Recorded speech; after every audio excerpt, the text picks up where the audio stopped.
All right, well, yeah, let's get going. So thanks everybody for coming out to our Holistic Hangouts this evening.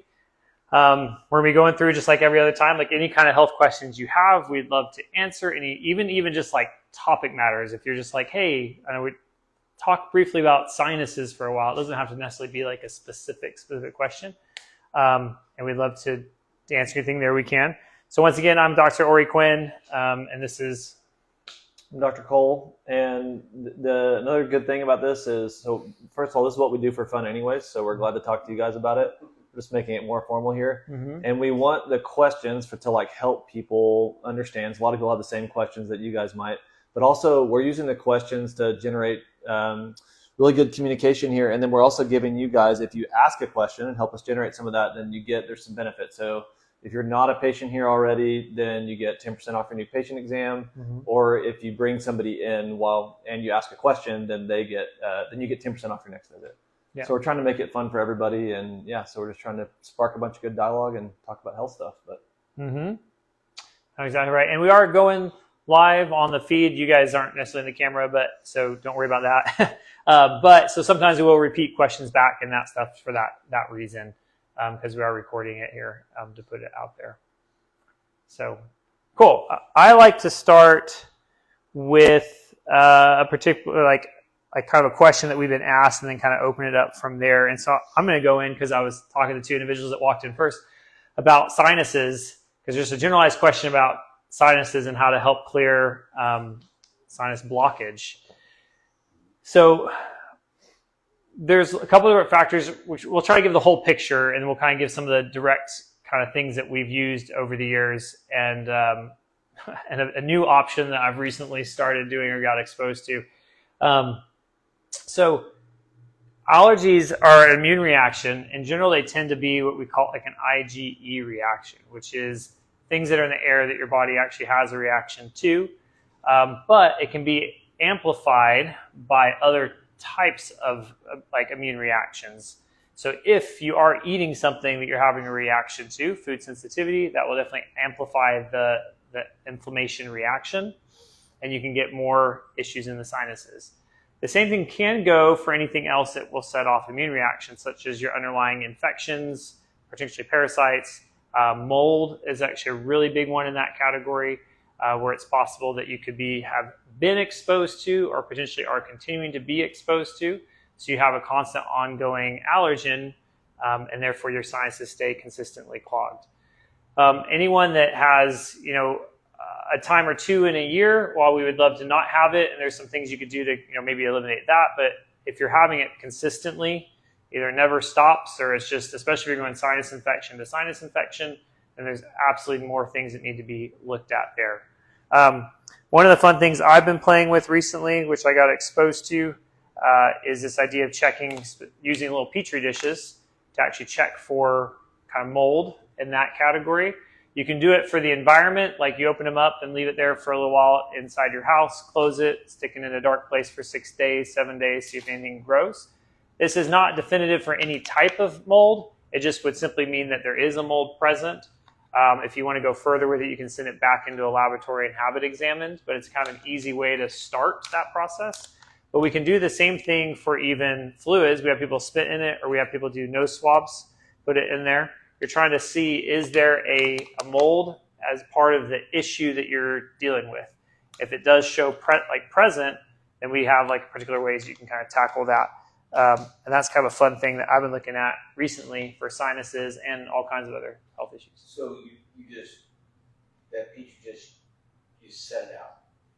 Oh, the house. Yeah, the house. So if you had mold in the house present, it would just grow like mold, like on food or whatever? Yeah, so they put this chemical on the bottom that specific types of sugars that are specific to encouraging the growth of fungus. Okay. So it's different than bacteria petri dishes or virus petri dishes. So it's specific to fungus. So it's filled with something already to help test. Yes, to help make that process happen. It's like would speed up the reaction. It would speed up the reaction. Yeah. So it amplifies it, so something's there. Yeah. Yes. that you otherwise might not see. Yeah. No, you mentioned you can take a swab or something. Mm-hmm. If you have mold in you, would that come out? Is that what Yeah, so that's the idea behind that. Yeah, okay. Yeah. If there's mold in you, to come out. Everyone has some little level of yeast or something in them. So when we get those back, we get to kind of determine, if there's a whole lot of stuff going on, we definitely know that it's a factor. And then at that point, we can decide, do we want to send it back to get it specific? If it's in your house and there's a lot showing up, I really do advise sending it back to get it specific, so you can kind of go, hey, could this be something like black mold or a less type of mold than that? But it's a really entry point. I'm the first one to admit this isn't like a foolproof way of testing something. But for an inexpensive mechanism, as these are just like $6 a dish, you're able to kind of get some initial information and say, hey, is this worth doing more testing for that reason? And you would have diagnosed that reader up front and kind of give it a heads up. So the idea would be, once we could see it, we can be like, oh yes, this is not normal, and then we can kind of go from there. In terms of what next steps would be. But in terms of adding or checking for some of those ongoing constant allergies, doing swab things here, looking at that, definitely a kind of a fun little option that I've been looking at. And then the other one, I'll let you take over because I've been talking. But also about that, like you were saying, how it's not diagnostic necessarily, but then you can do it before and after. So if it does grow some stuff, and then do some antifungal herbs or whatever kind of treatment we think is appropriate, and then you can check it again, check 6 weeks later. So instead of running some follow-up, real expensive functional medicine mold test, that costs hundreds of dollars, you could pay $6 and go, hey, look, we've made this huge dent. There was this crazy Mickey Mouse looking fungus, and now it's not there. It's not diagnostic, but it's cool to look at, and you see progress. You want me to talk about the golden thread? Yeah, go for it. The other thing that we've been experimenting, a colleague of ours, someone who Ori went to chiropractic school with, actually had turned Ori on to using golden thread, an herb that we use for all sorts of things in here, a lot for gut related stuff too, but actually snorting that. Golden thread. Yeah, it's different than golden seal, but golden thread is a supreme nutrition product, and it's crazy. We've both seen. He was the one who. There's a video online if anyone wants to look at it. There's a video online that's gotten 1 million hits now, or whatever, not that many, but of him and Dr. Noah Leibowitz doing it. But anyways, he brought it back after he learned how to do it and stuff, and then we talked about it. I tried it, and it's helped me immensely. No, it's a powder. It's a powder. Yeah. And so it's a very dramatic way to take supplements, but it's effective. And if that was a little too dramatic, you could technically put it into a neti pot, where you have just a liquid medium, because it's a real fine powder. Put it in there, mix it up, and then you could do it via a neti pot. So it's not as the... What's the treatment for? Just congestion. Yeah.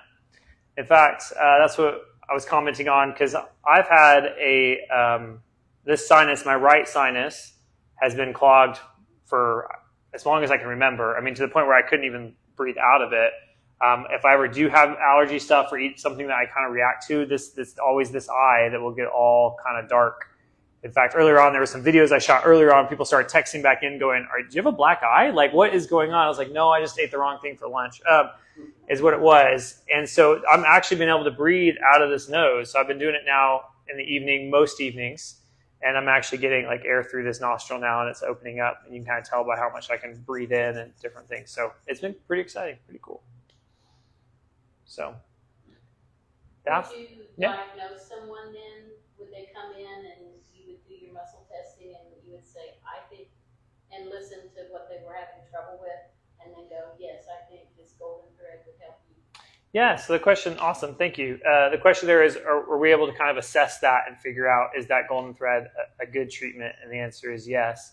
And you made me think about it to go further with that, because it's another kind of thing I love doing, working on. I like doing a lot of what we call cranial work, which is pressure and release on the cranial bones and the structures for multiple different types of reasons. Sometimes it's for headaches, sometimes it's for palate release, all kinds of things. But one of them is for opening those airways. And so sometimes I'll come in and do that kind of work, and then we'll have you follow up with doing the things. And it's a real simple way to analyze. I mean, for starters, it's just simply cover one nostril. Can you breathe in and breathe out or not? Other one, yes, no. If you have one that you just can't, then we for sure know we need to do something about it. So sometimes we can use the cranial release to get that process started. Another one, too, to assess, though, is laying down, because most people standing up is usually not as evident. But if you lay down, as if you were sleeping, and you actually test one side versus the other. I even tell people put yourself on your pillow, because your head position will often change how that works, one side versus the other. And I have people in here that we will bring in their pillow or bring something or lay them down and clear it and work it that way, and then have them start doing the golden thread. Yeah. And so I've had a couple of people now, we've been able to kind of open that airway just right there on the table some, and then keep moving forward. I have one more question concerning like sinuses. Yeah. What do you think about like a balm of frankincense and myrrh? If you know you're going to be around a lot of people, because it has a consistency like of a mentholatum, and sticking that up your nose before you're around a lot of people, do you think that would help block some viruses or anything? Yeah, so I'd love to. So the question there was doing like a balm of frankincense and myrrh or some kind of combination like that preventively, kind of under the nose before going out into big groups, large groups. Can it be effective as a preventive mechanism? The answer is yes. So, and I know that because of a combination of different oil combinations that we have, but frankincense and myrrh would work too.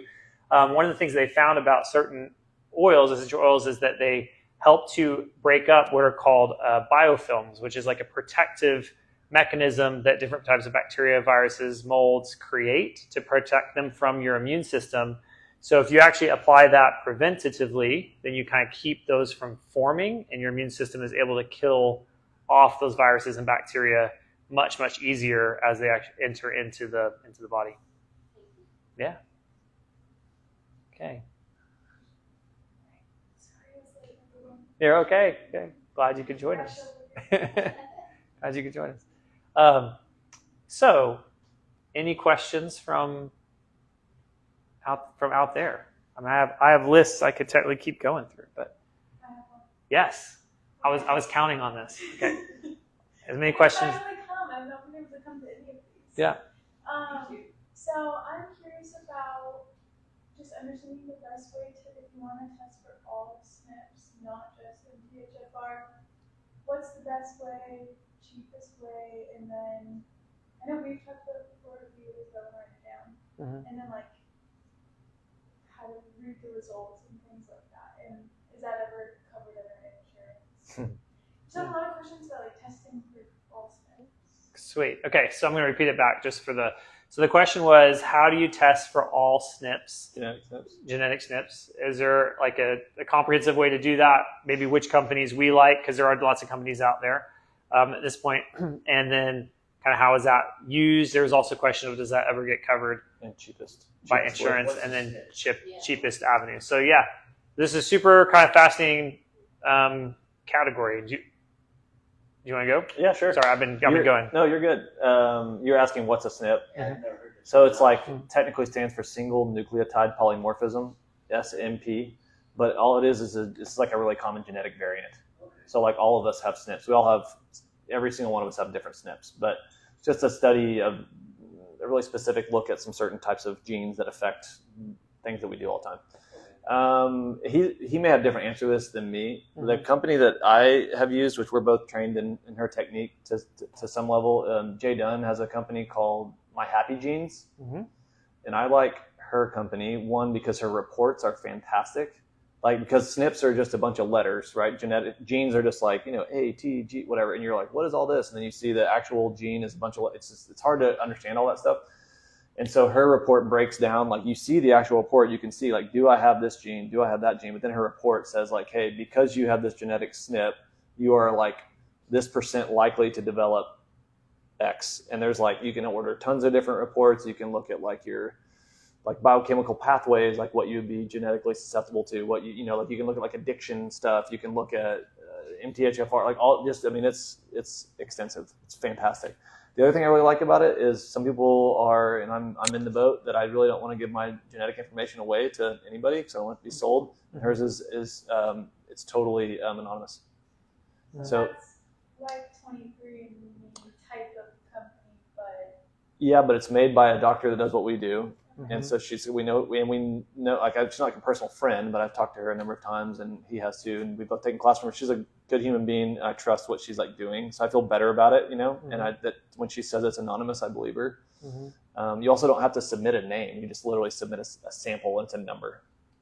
So, and then her test. So it's a little bit more expensive, but you're getting a better test. You're getting anonymous, and you're getting a better report with it. So you get to see, like, it's a lot more explainable instead of just, if you do 23andMe, if you don't care about your family tree and stuff, which is most people in our world aren't worried about that. They're worried about, like, what are my SNPs?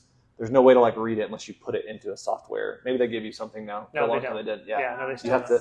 Then they keep the data and they use it for development of drugs because they're at GSK is a big donor. They Probably. So then they keep, the comment there about 23andMe was that they keep the data.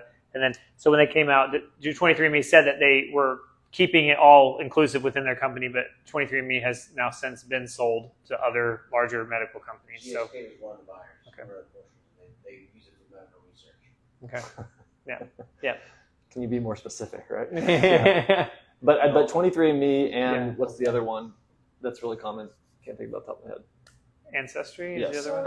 are both cheaper they're the cheaper ones. I'm not sure which one of those is cheaper. A swab, and then it's just gonna automatically results are gonna list off Right. So there's information based on.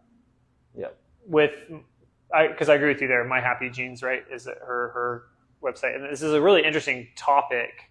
Is that where the question is kind of going of what is this applicable to? Could you determine if someone was a carrier for cystic fibrosis through this test? Okay. Probably. My answer here is, because I'm more familiar with, I've only myself kind of recently got exposed into her company and like her company for the reports that it gives us as physicians. So I'm going to try to break down a little bit. So 23andMe and Ancestry were the first ones that kind of popped up with this idea of can we run your genetics and get each gene level and then look at if you have certain mutations or not. And those mutations kind of help us determine lots of things in your biochemistry or your likelihood for certain illnesses. And that does exist. They've now been able to piece that together. They now know this many genes, and the reality is that there's this many genes that exist. So we still don't know application for a ton of them, but we do know application for a lot of them. And now we're discovering more simple things in one's health, such as likelihood and possibility of things like diabetes based on how your body handles glucose coming in. Does it convert it and turn it into energy or not? Things like cholesterol, like why people say they have genetic cholesterol, elevated cholesterol levels. We now kind of know why that could be the case via certain mutations.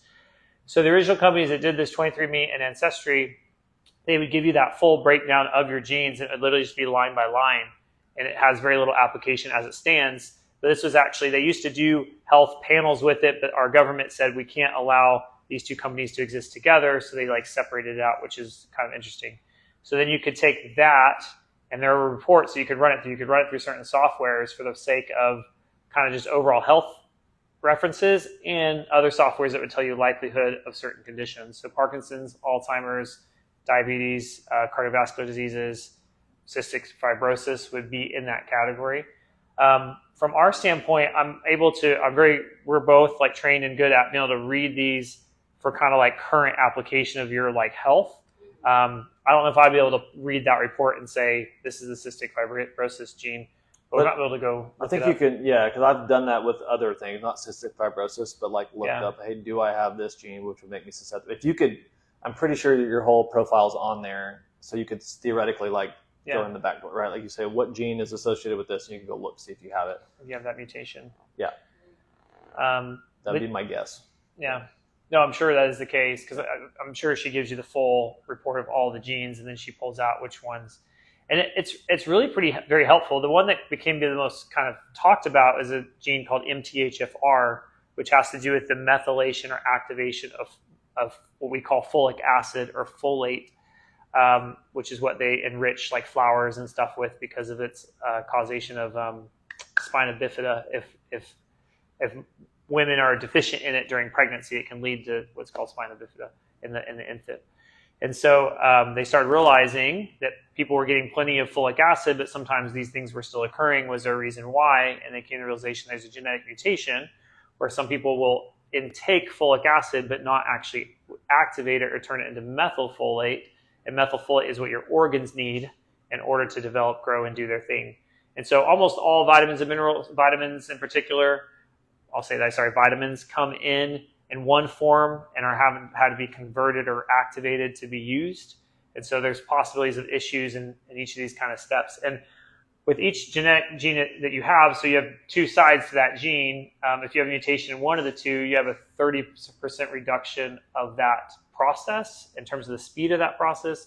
If you have a mutation in both, then you have a 70% reduction in the speed of that process. And that's where it starts leading to problems throughout your biochemistry. And I think like the one that you specifically asked about MTHFR, right? In the beginning? Well, or you just use that as an example? yeah, I was just using that as an example because I understand how to test for that and what that means. But if I was wanting to look at more stuff. Okay, I thought of another question. Yeah, keep it coming. Okay, so I heard a theory about MTHFR that like we used to be under methylating, or as society we didn't have enough folate, which you were saying was kind of the cleft palates. So then there's like this big movement for all the folic acid to be in everything, prenatals, all the processed stuff. But then now we're kind of seeing the opposite issues with like all the oral ties, tetheroral tissues, the stork bites, like all the MTHFR signs. Do you guys think it's because are we truly like over methylating now? Like folic acid is in way too many things and we're consuming too much, or do you think it's like people have MTHFR, or it's the mutation? Just can't process it. Okay, so let me try to state that question back. Let's see. Okay, because the question was, like I mentioned, that historically they identified that we were kind of low in folic acid in the diet, and then that was leading to things like spina bifida. And so now we're almost seeing the opposite, which is, I don't know if I'd call it the opposite, right? But now we're seeing not so much spina bifida, but we're starting to see symptoms of the MTHFR gene in individuals, which would be the tongue ties, lip ties. Yeah. I guess the part of the question I was missing is before we weren't like closing the midline, but now the midline's like overclosed. Overclosing. So, I don't know. Yeah. So before you had a deficiency, which would causing non-enclosing of midline, of that midline structure, and now is it possible that we're something's over happening, which is causing too much closing, which would be the tongue ties, lip ties. You named a couple other things there, and then like the other signs of the MTHFR. The stroke, the blue vein, and the blue vein. That good question. I want to jump in for just not to necessarily directly answer that, but to like jump into that question just a little bit. So like there's a difference too between folic acid and folate. Yeah, and so when they're putting folic acid in our food, that's synthetic folate. There are certain bacteria that make folic acid, but basically it's a synthetic form of it. We don't do as well with it. And no matter how much folic acid you put in something, if you have MTHFR, if you don't, it's never going to get made into methylfolate, or it's going to be made at such a lower rate. You know what I mean? So part of your answer might be that they're putting too much folic acid, they're putting too much synthetic vitamin in something, and a lot of people's body don't know what to do with it.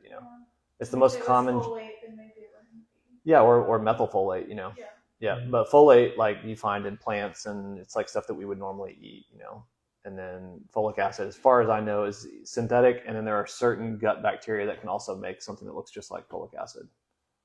So that, I don't know if that answers that, kind of like just to differentiate for especially like people on Instagram and stuff too. They're watching here. There's a big difference there. When you see folic acid added to something, it's not necessarily a good thing. Which is why when like women are looking for prenatals, like everybody always tells them look for something with methylfolate in it. If you get a prenatal that has folic acid in it, I guess people are still making those, but now everybody still talks about. I mean, in our world, like do not do one with folic acid. So it's folate or methylfolate. Yeah. Yes, I've wondered something similar. Like if what we're seeing is the recourse of doing that, like because you're now seeing people have these mutations, these MTHFR mutations. And if that's kind of a recourse of all of our bombardment with the folic acid in that synthetic form, I think something like that's possible. I think that's kind of where you're going with your question. Is that right? Yeah. Okay. Yeah. It's an interesting question. Like chicken or the egg. Yeah, chicken. It's really interesting. Yeah. Right. And I like your reference back to the midline concept because I hadn't really thought about that of like open midline to to close the midline and why that step would occur. Yeah. So as a follow-up, you talked about taking a supplement that's not really what your body needs. You're taking a supplement. So a lot of people will sell stuff. You go to Walmart, you see everything. And then you go back to the vitamins. You got the water soluble and the fat soluble, and you can overdo things. I mean, so where does that point in? Should you is it best to take it through the foods or through supplements? What's the best way to take all these missing ingredients you find you're missing? The simple answer is yes. Yeah. Okay. Food. I mean, preferably food, right? Can you repeat the question? Oh yeah. So the question is it better to get your nutrients through supplements or food or a combination? And like, where do you draw the line with like what you need and how much you can take?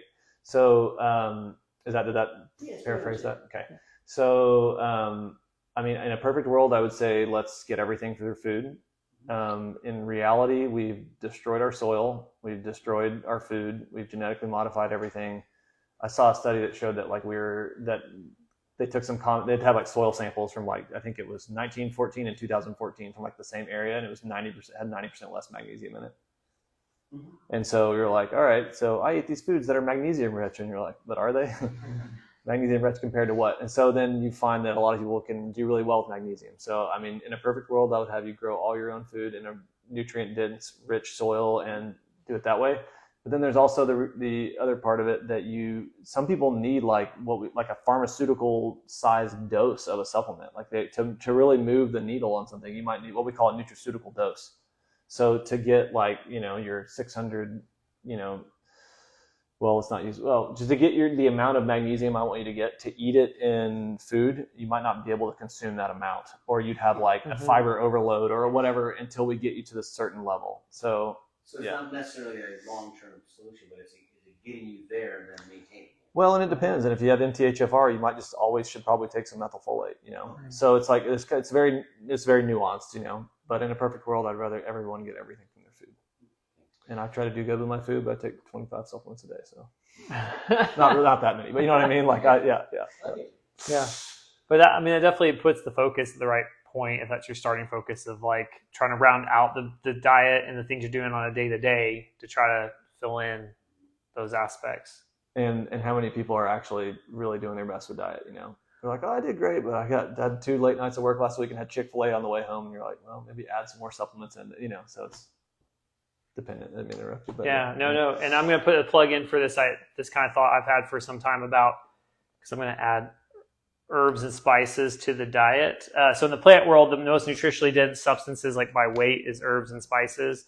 And interesting enough, we use a lot of herbs in the world, in the natural world, to help fix certain like illnesses, antibacterial, antiviral, antifungal, kind of keep those things at bay. That's one thing I would love to see in people's diets more, is a lot more just the herbs and spice category, really across the board, because they act as almost the plant world's like multivitamin in a way. So it's a way to get like a lot more nutrition, but also flavor your food. And around the globe, so many other countries, their like culture of food, we distinguish it because of the herbs and spices. I mean, most people use chicken and rice all over, right? But Thai food versus Chinese food versus Mexican food, right, is all different because of that herb and spice profile. And in the United States, we don't. We like salt and sugar. I love it. Salt and sugar better than salt and pepper. Even salt and sugar. That's what we like to use as our spices. So do you have a cookbook back there? I wish I did. We're actually working on it. We're working on one. I have a 7-day meal plan that we've handed out to people for some time, and we're now currently working on kind of improving it. And we do give some explanations in there of like the general idea of how to eat, and that is one of my explanations, is try to figure out how to get more herbs and spices. I have little mixes myself, like when I make things up in the morning, if it's like, I think this will go better with like a pumpkin spice mix or like a Mediterranean spice mix or whatever. I've pieced Those are together. quite different. Yeah, it depends on the Pumpkin food. spice, Mediterranean spice. Depends on the It's food. not just a list of spices you would say to add, and here's a list, and here's a piece of paper.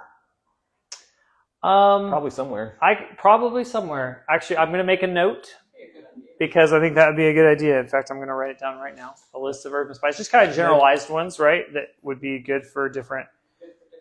Yeah, different they things. all have some value, And the key is what they're good for, Mm-hmm. because we know what we like and don't like to eat. But if you say this is really good for me, I might eat something I don't like. Exactly. Yeah, I'm the same way. Or more of something I don't like. He doesn't like oregano, Oregano? Cook it. Plain. That's okay. Yeah. But well, you just maybe gave me a crazy cool idea right there. Yep. Give you half the profits. We'll give you list of No, I started. You can see them on the shelf. I started actually carrying some for that reason because I was like, hey, how do we encourage that? But a lot of the ones are so good. In fact, I always give this example because sushi, right? People always wonder like how can they eat raw fish and not just worry about parasites all the time. Well, ginger and wasabi are extremely anti-parasitical. And so you combine them together with the raw fish and you're kind of killing the parasites as they're going in. And so that's how strong some of these herbs can be. And there's actually a lot more research out there now than we realize, even more than even like 20 or 30 years ago, of like there are many an herb that actually in research, clinical research, will prove to be more effective than sometimes even an antibiotic in certain situations, or more effective than different things, just depending on the situation. Dosages do matter in those cases. We're not just doing it as a nice little spice, but yeah. But maybe that a nice little spice is some preventative measure. Yeah. Once you're balanced out. Mm-hmm. So. And wasabi, are you meaning just horseradish, or are you saying? I've actually, so I know for sure my reference to what I just said is the real thing, the ginger and the wasabi being wasabi.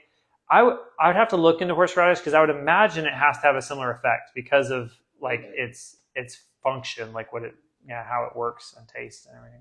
It's got to be anti-something when you taste it. You're like, Anti-breathing. going back to sinuses. Go back to sinuses. How do you clear your sinuses? All going right back to the science. That's right. Clean them out. Snorting wasabi now. We thought the other video went viral. This one. That's right. Yeah, exactly. Yeah. Oh man, I'm going to challenge Noah to that one. Yeah. So speaking of spices, Yeah. I feel like everyone thinks a different type of salt is better. Mm-hmm. Some people just think regular white table salt is fine. Some people are all about the real brand salt. Some people are all about the Celtic. What do you guys think about salt? Yes. So the question is, what do we think about salt? Because there's lots of different brands and things talked about now. Regular table salt, sea salt, pink Himalayan salt, real salt. Celtic is one that's definitely grown in recent years that people have been talking about. So to start with the first, just regular table salt. So historically, salt comes from the earth and is an array of lots of different minerals, particularly a wide variety of your trace minerals. It's not a ton of them, but trace minerals you only need so much of. That's what they're called, trace minerals. At its core, it is the compound sodium chloride. Even when it comes out of the earth, there's a high percentage of sodium chloride in salt. I think the Celtic salt might be different in that case, but or at least its ratios might be different. And so what they did with what we call regular table salt is they said, hey, what gives salt its salty aspects or functions is the sodium chloride combination. So let's just create sodium chloride crystals and turn it into salt. And when they started realizing that we were having issues with iodine and not getting enough iodine, they determined that it'd be a great place to add iodine. So there is some questions there over whether the form of iodine that they chose to add is really kind of the right kind of form for what the body uses effectively or as effectively. So people do kind of commonly now know salt as this source of iodine, but we can get iodine from plenty of other things. So that's the first kind of argument, is that when you actually take out the trace minerals and you lose some of those effects and you just give people sodium chloride on a consistent basis, you do definitely create, it can lead to what we typically know as a high salt diet effects, which would be your higher blood pressure, issues in the cardiovascular system like that. When you go more well-rounded and you bring in all the trace minerals, you kind of negate some of that effect for sure. And so that's the advantage of going after your sea salts, pink salts, and Celtic salts across the board. Now, that's the difference between the different ones, is their ratios of which minerals they have in them and which ones are maybe better for the human, not necessarily better for the human body, but which ones someone might need more of at that time is kind of that difference. But I'm trying to remember because I think Celtic is distinctly different in having like a higher potassium content, if I remember right. I was told one time by a naturopath not to salt with the Celtic salt while you were cooking. You cook your food, and then after it's cooked, you put that Celtic salt on because it's more like a mineral, and if you cook it, it will go away. I'm not sure. I don't know either, but that's What he was saying. Okay. Can I jump in? Yeah, please do. The little bit. So there's a book called The Salt Fix. Have you heard of that? It's a guy, PhD, named James D. Nicolantino. I maybe saying his name wrong. I haven't read that book, but I've read some of his other books. So from what I understand, he like in his research that he thinks the best type of salt if you were going to do one is Redmond salt, so the real salt brand, or anything from like the Redmond, like that, the salt plains in Utah or whatever. I think there's more than one company that does it, but the real salt brand, that's the one that's like the most diverse and whatever. But I think that what his recommendation is, I just know this from another doctor buddy of mine that read the Salt Fix book, is that he actually says to cycle through your salts. So cycle through all three. So like have a jar of this, use that for a while, have a jar of this, just kind of like that way you're getting all of it. If you want to be extra nitpicky about. And that makes sense because then you're getting the different nutrient or the different minerals and you're cycling through. Yeah. And those trace minerals are real interesting because like they play so many important roles in our physiology, but we don't always get exposed to them. And so salt like really is this very good source of some of those different trace minerals. Dr. Brownstein out of Michigan, where's he somewhere up there, has a book called Salt Your Way to Health. And I've read it. That's and awesome. He talks about the same concepts. Okay. That the salt, the stuff we have today is pretty much garbage. They got rid of all the good stuff. Yep. Did he? Yeah, that's what I like. I like the taste of Redmond. I also have heard that there's issues with how they mine Himalayan the pink salt. That they're using some certain the way it's pretty harmful, I think, to the environment, and you can sort of get. I don't know if that's true. I've heard that. The hardest part with anything, whenever you always have to sort where it's sourced and how it's sourced. Exactly. And that's always because the same salt can come from different places. Right. Used different ways. Right, and how they got it out and all that stuff. Bad guys do bad things. And I know also too that for a long time we've all heard that there's too much salt. People are putting too much salt on everything. Yeah, thanks. And there's some pretty significant research now to suggest that actually we're just getting the wrong kind of salt and we actually need more. Now, I'm not telling anybody that's listening to this that has high blood pressure, I'm not telling you to eat a high salt diet because there is a strong connection there. But that's about the only type of patient that I will reduce salt on. It has to be pretty extensive hypertension for me to be let's just cut salt, or reduce it considerably. But I think that there's some pretty good research now to suggest hey, you can put probably as much salt as you want on for most people and just use good salt.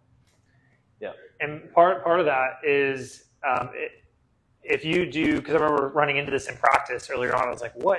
People are going. They say, hey, I decided to clean up my diet. I got rid of all the packaged stuff. I'm not going fast food, all this stuff. And then they'd start having other types of health issues. And we're like, what is going on? Leg cramps, problems like that, amongst other things. And it took me a while to figure this out and to then go read up on it and find out. It's when you go look at the packaging, anything that's packaged or fast food, you go not get a bowl of soup from some place. You've got your daily amount of salt practically in that one bowl of soup. So the reality is that when you go to cooking all your own foods and you're only using, to use a teaspoon of salt in a thing could be potentially quite a bit. So you're only using, let's say you did a teaspoon in each of your 3 meals in a day. That's only so much salt compared to what's actually put into packaged foods. So the comparison really matters. So when people clean up their diets, that can sometimes be something that definitely needs to elevate, even though we've been told low salt, low salt, low salt. It's in comparison to the standard American diet. And then you also have certain diets like the ketogenic diet where they found if you're doing true ketosis, your body actually dumps salts much faster. And so they're finding that you have to absolutely sustain higher amounts of salt or you can end up with other issues as well, which is where there's a brand out there called LMNT. It's like one of those packets you dump in and stuff, and it's just like a high salt, healthy salt kind of electrolyte mix that you can do. I'm one of those guys that never salted anything until after I was 47 years old. Okay. My whole life, and now I salt with thinking like just all the time, and I've never had any salt problems. Yeah. Because I eat differently. Yeah. She cooks. Also, our body can pee out excess salt. So if kidneys are working well, like theoretically, we should be able to eat a lot of salt and get rid of it. And we don't do that efficiently with potassium, which is we got to have a sodium potassium balance in our body for like our nerves to work, for like basically everything in our body to work. And a lot of times you can see people that are having this salt issue. It's really that they don't have enough potassium. It's a lot harder to get, like in our processed foods, there's not potassium the same way there is salt.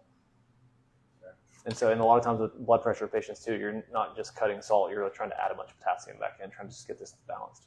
Mm-hmm. So you mentioned leg cramps, though. So what are the leg cramps from? Oh yeah. So you're like electrolyte, what we tend to call electrolytes because of Gatorade, right?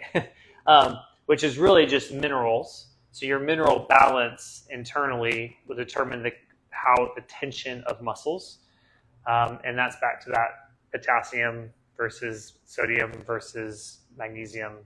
So he was saying like that's caused by low sodium. Sorry, low sodium. So when you get away from the packaged foods, processed foods, right, and people make that transition and drop leg cramps. Okay, because that's what I was saying, that we're always told low salt diets, but that's really when you're looking at how much salt comes from the standard American diet.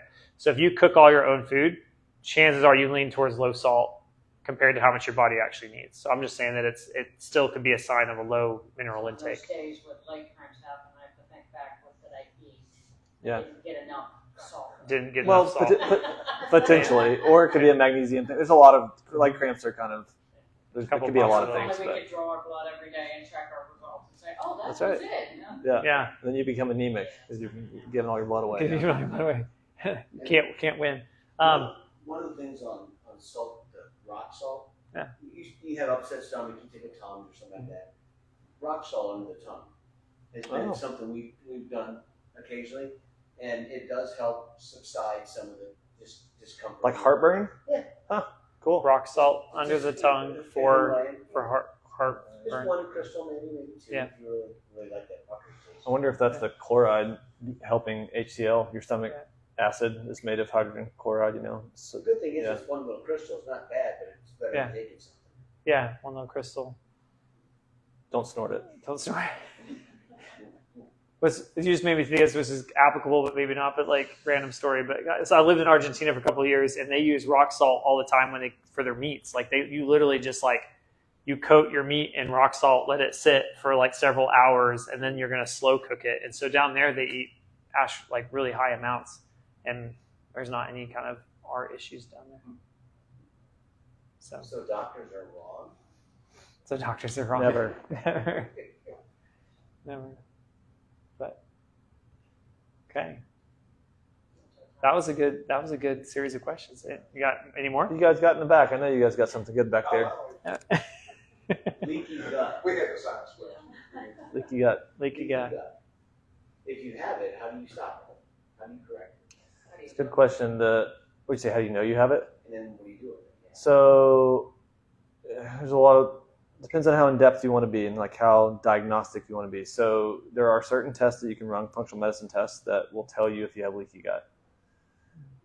A really important thing that I've started doing is to so basically we have our alternative ways of testing leaky gut. There's a lot of symptoms related to leaky gut. Like I have a questionnaire you can fill out, and if you score a certain score, like you likely have leaky gut, like symptoms are related to it. But diagnostically, there are tests you can run, and then there are tests that you can further run. What type of leaky gut is it? Because there's a leaky gut that is called paracellular leaky gut, and there's one that's called transcellular. And paracellular is one that most of us probably have at some point in our lives, off and on, like gut gets inflamed, we poke some holes in it. That's all leaky gut is, right? It's just holes in our gut to where things can get through that aren't supposed to get through. It's supposed to be a sealed tube that only lets in what needs to come through, but then we get holes in it and stuff comes in. Anyhow, paracellular is the one that's more common and easier to treat. We can treat that with, there's a number of supplements and stuff, like basically looking at nutrition and removing the bad stuff. So removing the stuff that's causing the holes and then adding things back in that help seal the holes. If it's transcellular, that's a much more serious thing. And it's one that you may never heal. And so you start to look at, you still do the same things to try to heal it, but you also, it's really important to like check back in with that person to make sure they don't have infections. Because if they have an infection in their gut, it's going in their blood. So you want to like, maybe rotate herbs and do different things to like make sure, and maybe run those tests more often to see how things are going. But so that's like that's the way to check severity. So we have ways to check in office. I find leaky gut all the time. Like there's little alternative ways of checking. It's not diagnostic, but we find it and then we make it better. But really, if you want to know, or hopefully we make it better, but if you really want to know, you can run, there's testing to run specifically to see what's in your blood for it. Is that a short fix? Is it a short-term cycle to fix it, or is it like months or years? It depends on the severity. So it shouldn't be years, but I'd say months very commonly, wouldn't you say? Mm-hmm. Yeah. I'd say months. Well, I mean, it's just so you're looking at either chemical damage or you're looking at physical damage. So a bunch of roughage in there can poke holes in it. Like people that are like eating a raw food diet, they have leaky gut because you're just literally, it's just like roughage. I mean, think about the inside, like that. It's one cell thick. It doesn't take much to knock a hole in it, right? So it's a very thin little, it's like, I think if you lay it out, it's the size of a tennis court and it's one cell thick, isn't that right? Like the surface area of your small intestine. Mm-hmm. Yeah. So think about it. It's really easy. Just like you run something, rough under it, it can knock a hole in it, which is why a lot of times people on a leaky gut, like when we put them on a protocol, we take them off fiber for a little bit, like let their gut calm down. Then you have chemical problems like things that would cause some sort of inflammatory reaction inflammation. Your body's blowing stuff up. When it's inflamed, it's just dropping bombs on it, trying to kill it, trying to get it out of there. Ibuprofen. Yeah. Tylenol. Yeah. There's also foods, like if there's food sensitivities, you're eating stuff that it doesn't like. Yeah. Yeah. So autoimmune. Yeah. So by chemical, I didn't mean like things that are only like chemical man-made things. I mean like just food you eat. If you're having a food allergy and your body comes in and it's like, red alert, this food's here, it creates a bunch of chemicals that will damage your gut. Mm-hmm. So it's very much induced by a lot of the stuff we're doing. You see a lot with glyphosate and like chemicals that are on our food too, like man-made chemicals. Pesticides, yeah. Mm-hmm. So it just depends on the person, but probably some holes in everybody's gut to some degree. But you see it a lot with people that have a lot of chemical sensitivities that are real sensitive to smells and like real sensitive. You start to see barrier problems with people that are just real sensitive to everything. They probably have a bunch of holes in their barriers, whether it's leaky gut or leaky brain or leaky lung barrier, it's because our body's like not getting a chance to deal with it. It's just coming in where it's not supposed to, it's like, hey, what the heck is this? Okay.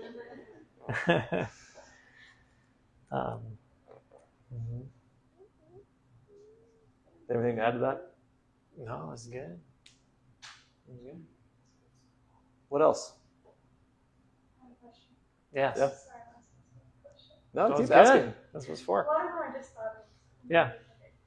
Okay, we've talked about this before, but I have forgotten some of the details. So I was wondering if you could talk about it again. Very thick and cracked and dry heels. And then we talked about maybe the connection with gallbladder. Mm-hmm. I talked about supplement before, but I forgot what that was. And I want to start taking it again. But I know like a lot of people just have like dry skin and there are some cracks, but I'm talking like if someone has more like severe or like very thick skin, like so thick that they have no feeling there. What do you think that is? Yeah. Let's think. Were we not talking about something like this the other day? Maybe it was at my seminar. Okay. Yeah. So I'm trying to think what was the other thing someone associated it with. I have always associated it with gallbladder issues because it has to do with your body's ability to break down fats, and like healthy fats, the body eventually creates and turns into like we call phospholipids. So it uses fats to create healthy balances of phospholipids at the skin level, which is what most of the cells and everything are made up of. And so you're talking about distal location, less blood flow. We're on our feet all the time, that like turnover. And so we always look at it most like as a gallbladder, potentially even liver issue that's creating that cracked skin on the feet. I'm trying to think of what supplement you and I might have like talked about I'm gonna have to call them back then and go back through your. So what ultimately then what I end up looking through when I'm looking at that is it's like the gallbladder itself. So we want to like check pathways in the gallbladder and try to determine function if it's releasing bile properly. But then you also internally have the whole like lipid metabolism and how the body actually like uses and break down your different omega-6s versus omega-3s and like goes through those pathways of breakdown. So a lot of your B vitamins play into that. Some of your minerals like your like magnesium and stuff play into those pathways as well to make sure that's working. So I know I usually do some combination of like a gallbladder flush. At the same time we do the lipid metabolism thing so often. Yeah. I read, I don't have my gallbladder anymore because it got filled with stones and Yes. I took it out, but I read that people that they don't have the gallbladder, you're still producing bile, but that it actually can release more and go into your intestines, and it causes like almost like a fat malabsorption. Yeah. Is that? That's a great question. So I'm going to repeat. So the question was, if you don't have a gallbladder anymore, what kind of happens? Do you still produce bile, and how does that work? So the liver is what produces bile. It normally will go into the gallbladder, and the gallbladder stores it in order to release it in a systematic way based on how much fat you take in a meal. So the stomach will trigger that. It says, all right, release a lot or just release a little. So when they take the gallbladder out, they connect that bile duct that usually goes from the liver to the gallbladder. They connect it straight from the liver to the small intestines. And so as your liver produces bile, it just dumps into the small intestines.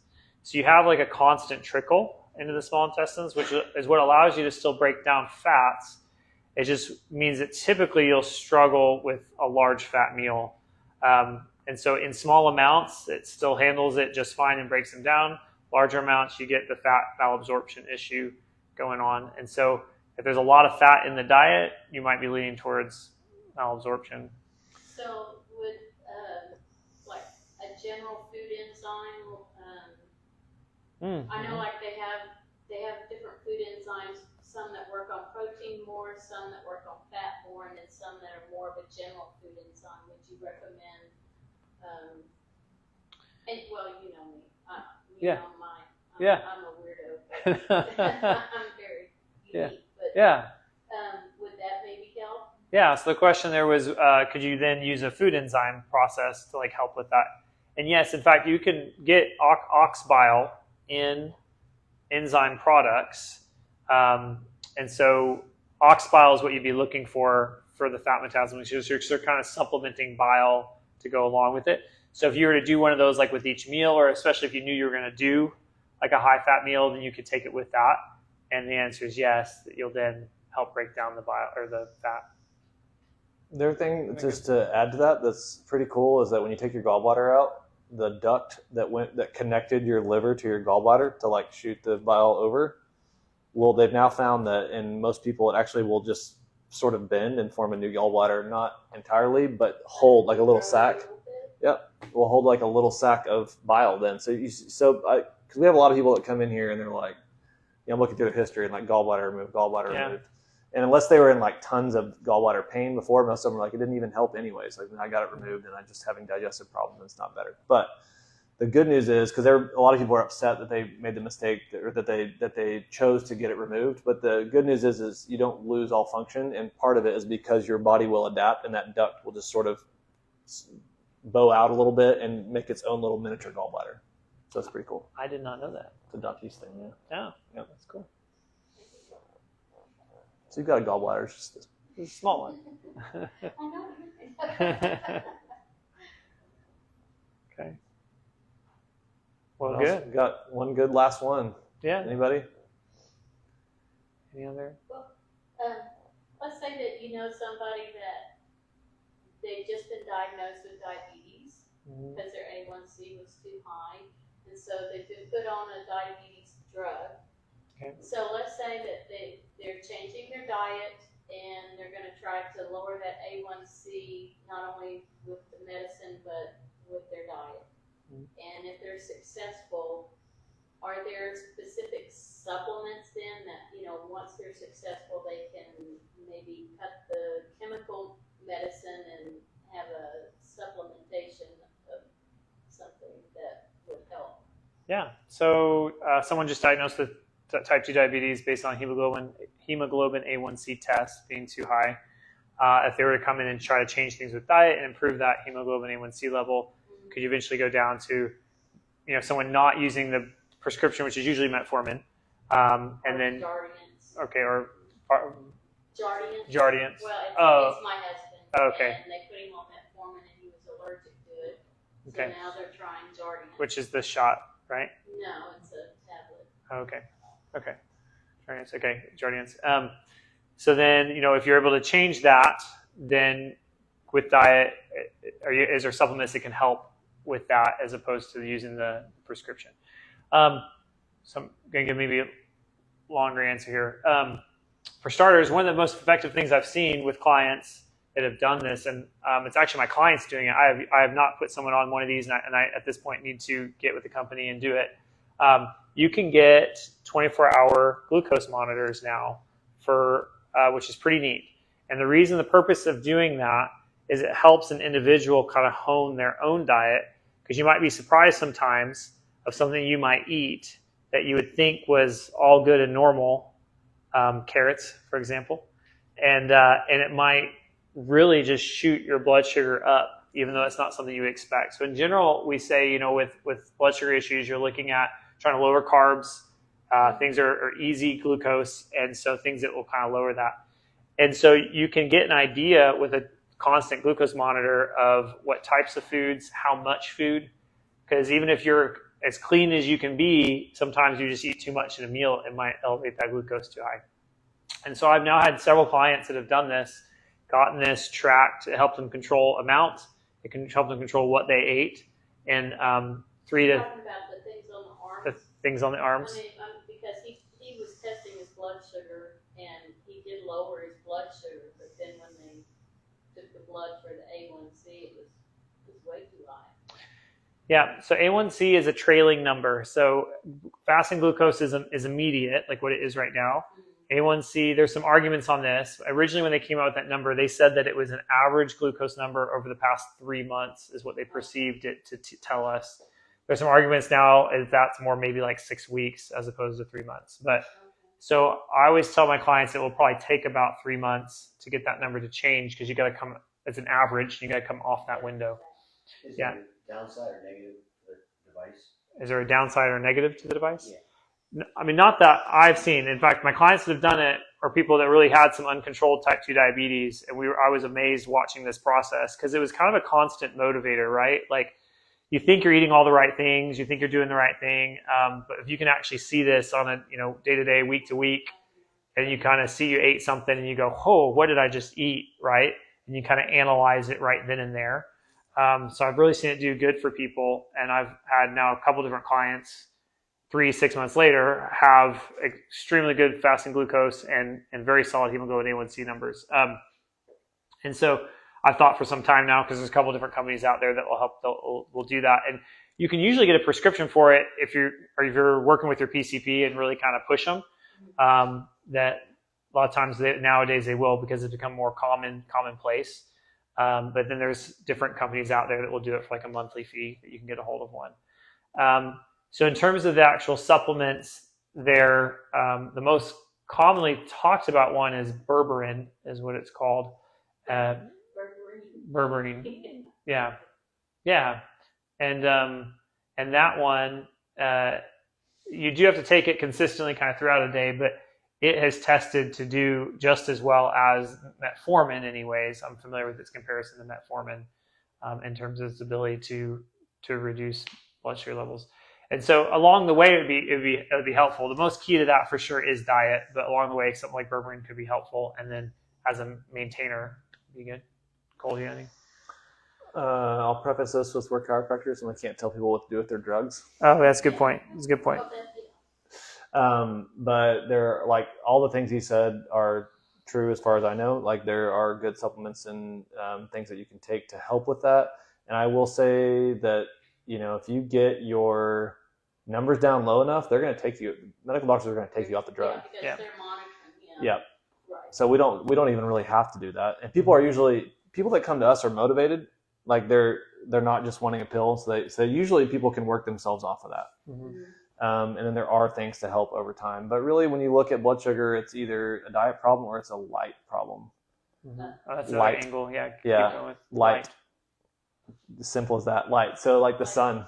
Mm-hmm. So yeah. So when we get out of balance with our circadian rhythm, like the daylight and dark cycle, Yes. meaning we look at lights all night, and we look at these really blue screens during the day that are bluer than the light outside. It's an intense light. It basically just tells our body like it's stuck on like high cortisol. It's stuck on like, have high blood sugar. We're stressed out. And so there's a doctor I follow. He's a neurologist that took someone that was type 2 diabetic and 85 pounds overweight and also had an autoimmune disease. Why can't I think of the name? The skin one. Michael Jackson. No, Michael Jackson's vitiligo. Thank you. Yeah. Took a and there's this is you can see it online. You can look at all the stuff. But so I took this vitiligo patient. He was, an autoimmune disease is irreversible, right? Depending on who you ask. But had them start with, didn't change her diet and had her get up at 5, get up with the sunrise every day, look at it with her eyes, like be outside as much as she could during the day and make sure and watch the sun go down. So your body like knows, hey, the sun's up. Now it's supposed to be light outside. Now it's dark, it goes down. And then had her do no lights at night, and especially not blue lights. Like these colored lights are not good, And in 6 weeks, her vitiligo completely reversed. She did it for 6 months and lost 85 pounds and reversed her type 2 diabetes without a diet change. You mentioned lights. Yeah. LED versus incandescent. Incandescent's the orange, So LED. LED has a weird flicker to it. I know that's like not natural to our eye. We can't see it, but it's not. Our brain is freaked out by LED. I know that.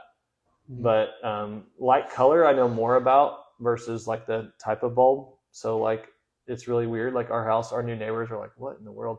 Our house is red at night. Red light bulbs because it's the least offensive to the hormonal system.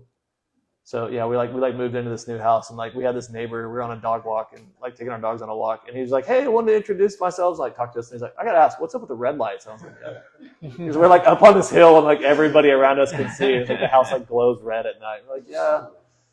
He's like, "Huh." I'm like, "It's good for your hormones." Sorry, I'm pretty weird. I'm like walking barefoot on the dirt road, Anyways, so light can help a lot too. Like I had a patient a few weeks ago that came in and he's eating he's pre-diabetic and was doing all the right things with food based on what I could tell. And then I'm like, well, what's going on at night? What are you doing? And he's a truck driver at night. And so he sleeps during the day. And, and you're like, I can't tell you that it's reversed itself, but I'm like, that is where I would see like, hey, we're going to focus more on light with you than diet instead of being so specific on exactly everything. It's like your body is confused on what time of day it is. And it's hard to be healthy like that. So, light. What a fun way to end. Oh, so that was a good one to end on. Yeah. So, sweet. Thank you guys so much. We will be back here again the third Monday of each month doing another Holistic Hangout. Yeah, and if anybody knows, we're trying to partner with local businesses and people that believe in the same stuff that we're doing, and we want to grow this, and so we're trying to work with restaurants and people that can provide food, and anybody, if you get this or donate anything, we're just trying to grow this idea and just spread the word. So if anybody knows anything on Instagram, we're here. We want to work with local businesses.